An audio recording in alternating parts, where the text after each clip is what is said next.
The playoff series with the Osoyoos Coyotes and Princeton Posse now has the Coyotes up 2-1 following a split at home and a win on the road. Coyotes' opening game, a 4-0 win, was wrapped up in a 3-goal spurt less than 2 minutes towards the end of the second period. That was game 1. Then game 2 saw a stunned local crowd left in shock. The Osoyoos was leading the game 3-1 early in the third period when the Posse scored to make it 3-2. It stayed that way right down to the bitter end. They pulled the goaltender Stephen Heslop, but to no avail. Then with 3.5 seconds left of the face-off in the Coyote zone, the Posse coaching staff called the referee over and said the clock had ticked off some extra seconds.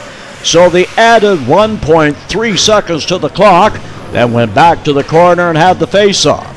They dropped the puck. The Posse won the draw. Back to Brandon Shaver in the blue line. His shot ended up hitting something and coming down into the net. 1.6 ticks left on the clock, and a majority of Osoyoos fans who were ready to whoop it up were left in shock. And then the Coyotes couldn't connect in overtime in the power play, and with 30 seconds left in the first overtime period, the Posse got the winning goal when the helmet of Brian Crom came off his head and hit the ice about 10 feet out in front of the goal.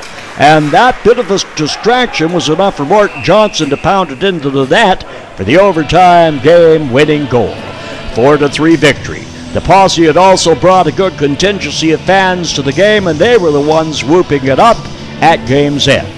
So the Coyotes ventured back into Posse territory last night in a game. We saw a game that had another dramatic ending. In this one, the Coyotes had a large margin of territorial play. Bailey Shaver giving the Oats the lead in the first period. But the Posse evening up in the second period while Shaver was in the penalty box. Daniel Stone then gave the Coyotes the lead late in the second period on a shot from the point, each team playing a man short. The third period stayed to 2-1 until less than 4 minutes to go. And that's when it all got started, folks. The Coyotes got an insurance marker, or so they thought, from Brent Jewell. The Posse then pulled their goaltender, and Brent Jewell nailed another empty netter. 4-1 Coyotes. 2:24 left on the clock. Game's in the bag. But wait, the Posse get a power play. And they score, pulling their goaltender again. Whammy! Morton Johnson scores. It's 4-2. Then the Posse yanked the goaltender again. Hey, Morton Johnson once again nails another goal in a scramble all around Lawrence Langan. 4-3 Coyotes leading. Posse fans are now louder than ever. But the comeback fizzles when Tyler Holes gets an empty netter with 17 seconds to go.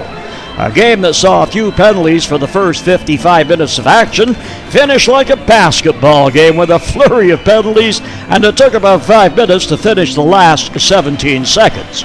Coyotes had about 50 fans at the game with a variety of noisemakers, and they were the ones whooping it up at game's end.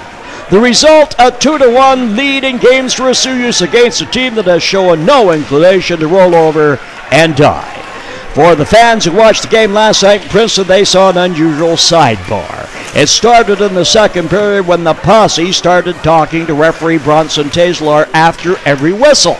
Coach Ken Law then sent a player to be part of those discussions and listen in. Now, the coaching staff of the Posse, Bill Rothleiser and Mark McNaughton, knew their team had a couple of players out due to injury, and that they were being outplayed and outshot. So in talking to the officials after every whistle was designed to give the bench a few extra seconds, maybe a half minute here and there to kind of catch their breath. Well, tonight is game 4, and the fan bus looks to be full while others are making the 120 click or 70 by 5 mile drive over to Princeton. This game is a crucial one for the Posse. They don't want to be coming back to Osoyoos down 3-1 on Thursday night. We're also looking to have a delayed broadcast tomorrow on CIRO, as this series is too good to miss in local hockey action. There is a day off after tonight, the series continuing Thursday night in Osoyoos. We're seeing an excellent opening series that once again proves the saying, playoff hockey is a completely different ball game. Meanwhile, the Coyote coaching staff is ecstatic over what's happening at the minor hockey level as the South Okanagan Pee-wees, the Bantams, and the Midgets seem all heading for provincial playoffs, which means more homegrown talent in the future for the Coyotes. In the other series, Summerland hammered Kelowna 10-4 Rutland in their last game, and the Steam have a 2-1 lead. In Game 4 goes tonight, Rutland. Winner of that beats the winner of the Coyote Posse Clash. I'm Tom Shields checking out KIJHL Playoffs on CIRO.